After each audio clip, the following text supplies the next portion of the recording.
Today, I will explore three types of anti-Polish sentiments, that being organized persecution of Poles, modern xenophobia, and cultural anti-Polishism. I will also be focusing on countries which historically have the most Polonophobic examples. Hey Slavic Vikings, and welcome to a cultural analysis of Polonophobia. Before I start this video, I would like to note that Polonophobia is not that big of a phenomenon in modern times. And it is not my intention with this video to somehow be the humanitarian champion that advocates for more Polish rights. I didn't even know anti-Polish prejudice existed before I experienced it myself a couple years ago in Denmark. Today, I just want to explore this fascinating topic, so don't take this stuff too seriously, like many of you did with my previous video. Starting with the biggest Poland hater, Adolf Hitler. Or was he? Let's look at what Hitler actually said about the Poles. Later in the video, I will talk on the connection between Polish and Jewish discrimination. However, now I would like to focus on what the Nazis specifically thought about the Polish ethnicity. Despite almost 2 million Poles dying in Nazi concentration camps, apparently Hitler had a quite favorable view of the Poles. While occupying Poland during World War II, Hitler wrote to Himmler in a memoir, and I quote, "Poles are the most intelligent nation that the Germans encountered during this war in Europe. Poles, in my opinion, and based on observations and reports from the general government, are the only nation in Europe that combine high intelligence with incredible cleverness. It is the most talented nation in Europe because despite living in extremely difficult political conditions, it has developed a great sense of life, nowhere to be found." However, actions speak louder than words, and despite Hitler's secret affinity towards the Polish, he obviously prioritized the prosperity of the Germans. And according to him, the Polish country and populace was to be sacrificed for the greater Lebensraum project. It's important, therefore, to understand the dichotomy between any private opinions attributed to Hitler and the public policies and actions of the Nazi government. The Nazi ideology, deeply rooted in racial hierarchy, placed the Polish people in a significantly inferior position compared to the Aryan race. As you can see in these examples, Poles were often portrayed as subhuman in Nazi propaganda, a tactic used to justify the brutal occupation and subjugation of Poland. The Nazis believed that education was unnecessary for the Poles, whom they intended to reduce to a labor force. This led to the closure of universities, schools, and cultural institutions, a direct attack on Polish intellectual and cultural life. The Nazis also implemented the Lebensraum project, which sought to expand German territory eastward towards Poland. This involved the forced removal of millions of Poles from their homes to make way for German settlers.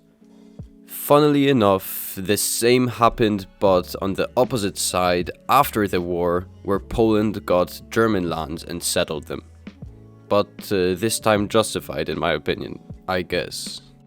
Another powerful leader who also infamously hated the Jews, although later in his life, is Stalin.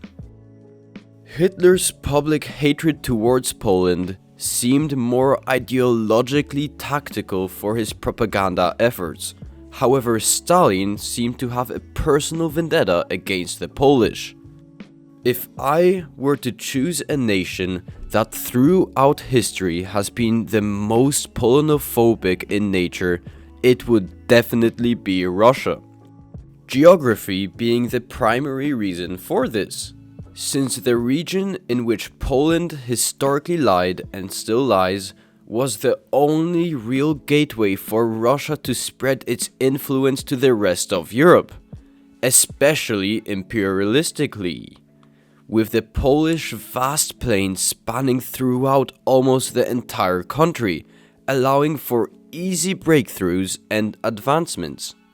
Ever since the Mongols left Moscow 500 years ago, Russia has been on an imperialist mission.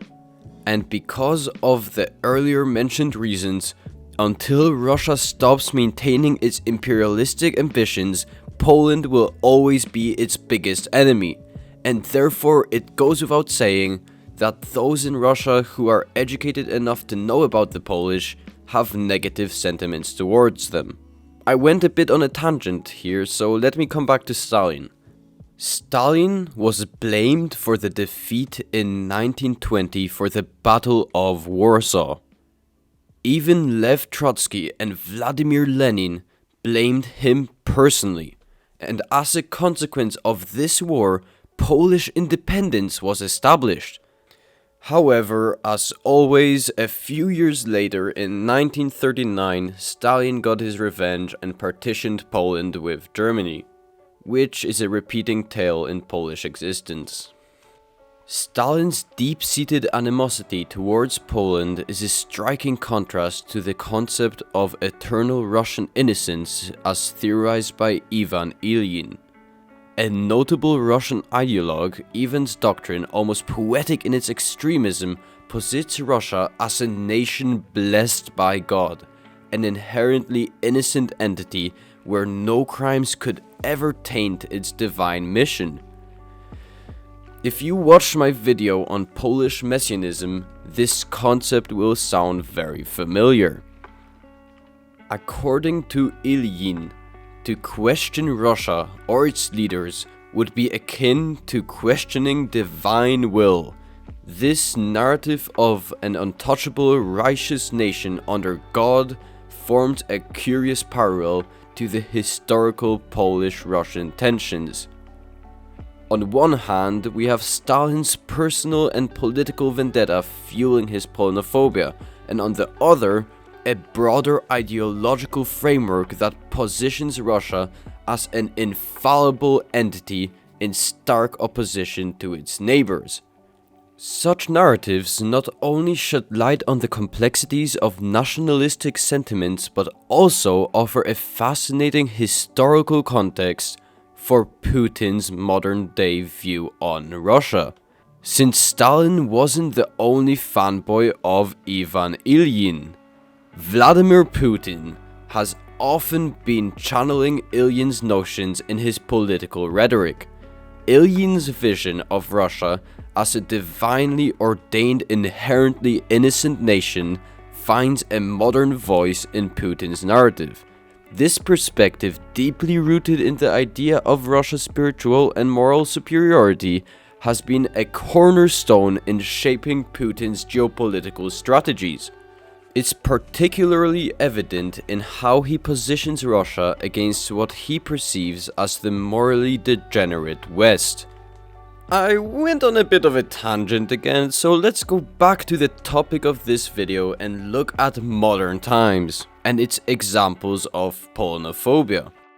Poland has been through a lot. Therefore, it is no shock that many Poles moved out of the country for better prospects. In fact, the Polish have one of the largest diasporas in the world, with almost 20 million people of Polish ancestry living outside of Poland. That's almost the population of Poland itself. Poles are the largest foreign-born community in Britain.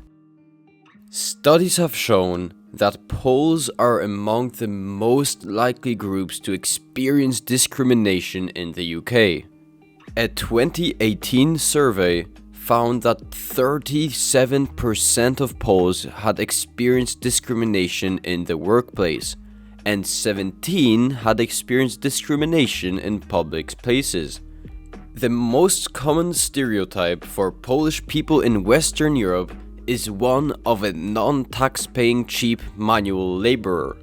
When I lived in Denmark and introduced myself as a Pole, the most common response I got was around the lines of, "Oh, My plumber is Polish. Very good cheap labor. And then some general remark about them not paying taxes or fishing in the city center lake. To be fair, there is some truth to these claims. A 2019 study by the Warsaw-based Center for Social and Economic Research estimated that up to 10% of Polish citizens residing abroad could be evading taxes. This translates to approximately 250,000 individuals. Another study conducted by the Tax Foundation in 2018 estimated that Polish citizens abroad could be evading up to 3.1 billion in income tax annually. This figure represents approximately 0.5% of Poland's GDP. So I am willing to concede to that specific stereotype, but I don't accept the stereotype that Polish people steal bikes or cars, which is one I've also heard of a lot. I am protesting since for at least 20 years this stereotype has simply not been true. Ever since the dissolution of the Pruszkowska Mafia and the issues of early-stage capitalism fading in Poland, Poland has been incredibly safe with a low crime rate and therefore low bike and car stealings. I declare two types of evidence for my rejection of this stereotype: anecdotal and statistical. Anecdotally, I've never experienced or witnessed bike or car theft in Poland. However, in Denmark, there seems to be a culture for quote-unquote bike sharing. For every 100,000 people, 28.9 steal a car per year in Poland. In Italy, the number is 232. In the US, it's 228, the UK 203, and Germany is 60. All of these examples are multitudes larger than the Polish. For Denmark, this number is 4.0, the lowest in Europe, caused by extremely high trust in societies and maybe also the Danes just calling bike thefts bike sharing, like I've perhaps experienced myself. All of these mentioned stereotypes are mostly playful and aren't really damaging. On the other hand, I've experienced anti-Semitism in Denmark, specifically when Denmark lost its early rounds of the World Cup and Poland was doing very well. This was somewhat confusing to me, since I am not Jewish at all. However, it became clear to me that for most people abroad, especially rural folk, only know Poland for Auschwitz and the Holocaust. And therefore, for an individual with questionable values, anti-Semitism is a good way to attack a Pole despite Poland having basically no Jews. Not anymore, at least. Speaking of ignorance, the Polish concentration camp controversy is Polonophobia built on pure stupidity and ignorance. The term Polish death camp is controversial because it can be misinterpreted to mean that Poland was responsible for the camps, rather than Nazi Germany. In 2018, under the Conservative Law and Justice Party rule, Poland enacted a law that criminalized the use of these terms, aiming to protect the country's reputation from historical inaccuracies. However, the law was met with widespread criticism from both domestic and international people, and it was eventually struck down by the Polish Constitutional Tribunal in 2019. All this negativity for my poor Poles may overwhelm your perspective on these Poles. So how about instead of talking about Polonophobia, for the rest of this video, let's talk about Polonophilia. A Polanophile is an individual who respects and is fond of Poland's culture as well as history. I didn't even know this term existed before making this video, however I do have some examples of love for the Polish nation. For some random ass reason, Friedrich Nietzsche was an extreme Polonophile. Despite being actually German, he rejected his roots and spoke fondly of the Polish people. Much like Hitler. But moving on, here are some quotes from the guy who killed God. Germany is a great nation only because its people have so much Polish blood in their veins. I am proud of my Polish descent. And another quote.